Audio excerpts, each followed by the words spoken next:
What's going on, everybody? King of Dragons 5000 here, coming at you with another figure review. Today we'll be having a look at the Hasbro Marvel Legends Black Panther Wakanda Forever Namor. And so here we have Namor posed and out of the packaging. Before we have a look at the figure, let's actually run through his accessories. Namor does come with two pairs of hands. We do get a right grip hand and a left fist.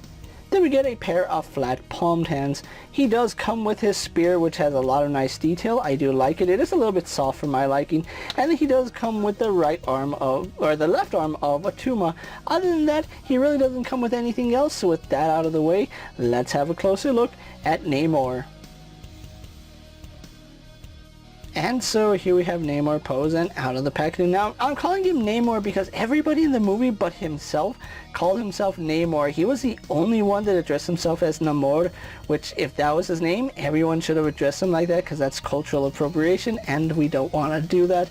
But we do have Namor here and he does look nice. I do like the way he came out. The figure is done very nicely. You can see they did give him the pointed ears, which is a symbol of Namor. That's one of his key features. But other than that, there's really not much connecting him to comic book Namor. Now, there are some things I like about MCU Namor that kind of stands out from comic book Namor, and we'll go into that. As I said, the likeness to the actor is pretty decent. It's not the best. I would have preferred a more angry expression, something to it, just to give him a little more character. And I think that's a problem that a lot of MCU figures are having now, is that a lot of the faces come off as bored. There's really no character behind them, and that's a little bit sad because we used to get really nice character, and now we're just getting people waiting for the bus. I do like his hair. They did a really good job sculpting his hair, and I do like the jade earrings. And I really do like the way that they went into the Aztec roots for Namor here. They did a really good job designing it. It really stands out from comic book Namor that was just a fish dude in a scaly Speedo. So yeah, I do like that. There are some things that kind of boggle my mind, like why is this not glued down? I would have liked it if this was glued down to the figure and it didn't move around, because it does get a little bit annoying when you're messing with it. These should have also been sculpted on. I do like the design of them. Like I said, I really did enjoy the lean into the Aztec roots, but yeah, these, I think they should have been sculpted on his arms. Unless they're going to use these arms for a future figure, these could have just been sculpted on, because they do fit on nicely, and if you force them down, they do move around. But they are made of the marbleized gold plastic. And what boggles my mind is that his bracers here are also made out of marbleized plastic, but they painted his forearms. Yeah, they painted his forearms just so that they could marbleize the plastic right there, which if they wanted to have these a separate piece, just make them a separate piece. Don't cast the arm in the marbleized plastic and then paint over it. That's something I don't like that Hasbro does a lot. And you can see I do have him with his grip hand and his fist hand. Moving on to his torso, he really doesn't have any shirt to speak of. It's just him without a shirt, and I think the musculature looks good. I am glad they included a diaphragm joint instead of an ab crunch. Again, we do have his belt, which has that marbleized plastic again, but it still looks good. And I do like the fact that his trunks here, they do have some design to them. They kind of stick to the MCU line up, line out, then line back up. So yeah, it's a trend in the MCU. If you think I'm crazy, just look at it. We have a vertical line, diagonal line, vertical line. It's with everything. I don't know why they keep doing that. It's like they have no originality. Then we go on to his legs, where they're just bare legs until we get on to his shin guards right here, which are done in marbleized plastic. We do have his wings right here, which those do look good. Now, they're not white. They're kind of like an off-white, almost beige color, maybe even cream, which I do appreciate that. It does keep it from just blending into white backgrounds. And the detailing on them are nice. And then we go on to his feet, where he does have some foot coverings with what appears to be pearls. So those do look nice. Overall, Namor here looks pretty good, and I do like the way he came out. It's not the best, he wasn't the best villain in the MCU, not by a long shot. I know a lot of people like him, but me personally, I thought he was very lackluster.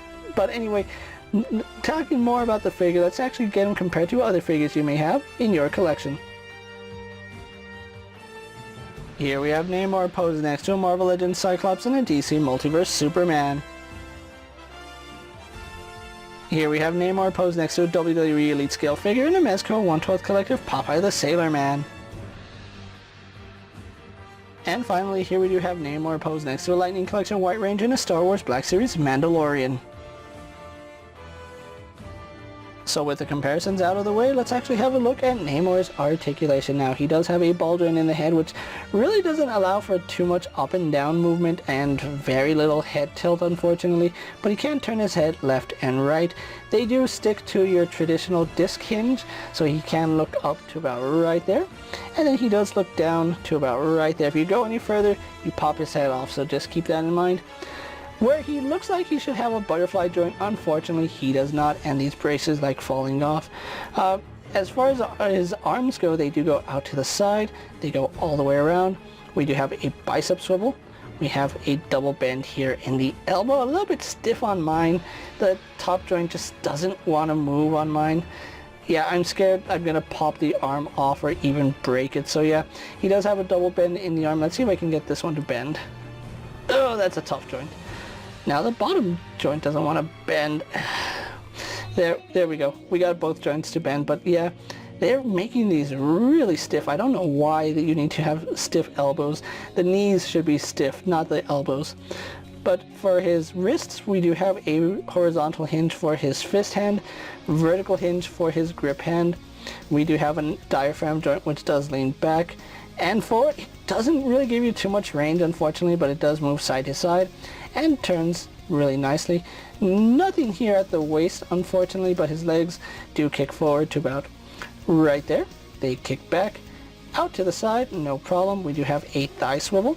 He has a double bend here in the knee, going about that high, so he gets some really good movement right there. No swivel at the bracer or his shin guard, unfortunately, but he does have a hinge that goes back and slightly forward, if any, and then forward facing pen for rocker ankle. So overall, Namor here has some pretty good articulation.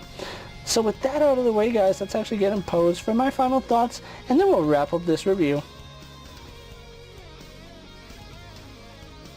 And so here we have Namor posed for my final thoughts, and overall Hasbro did a pretty decent job with this figure, despite the fact he really isn't that interesting to look at in terms of comic book characters. I do like the fact that they did add on to him for the MCU.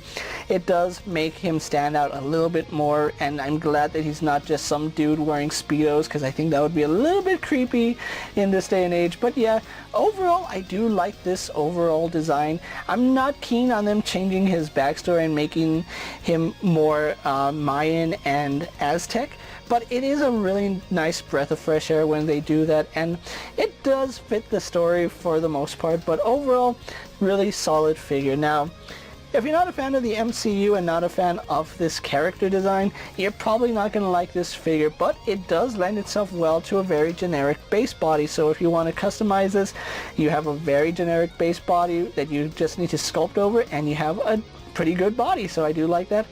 Overall, Namor here does look the part, and if you are trying to build the Attuma or Attuma Build-A-Figure, you kind of do need him because he does come with the left arm, so there is that. But overall, I do like this overall figure. He did come out really nice.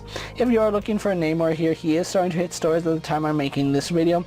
I did pick up mine from Amazon for about $22. I did pick it up when Amazon offered it to me for a cheaper price, so yeah, not at all disappointed by that. I really do like it. So if you are a fan of Namor from Wakanda Forever, you're going to want to have this figure in your collection.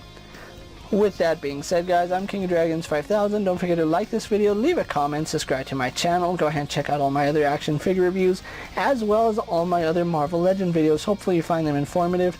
As always, if there's a figure you'd like to see me review, let me know down in the comments, and if it fits in my collection, I'll gladly have a look at it. While you're at it, check out my Instagram account for new and exciting action figure photos, and as always, ring that bell to be notified anytime I upload a video. Until next time, guys, I'll see you later. Take care, everyone.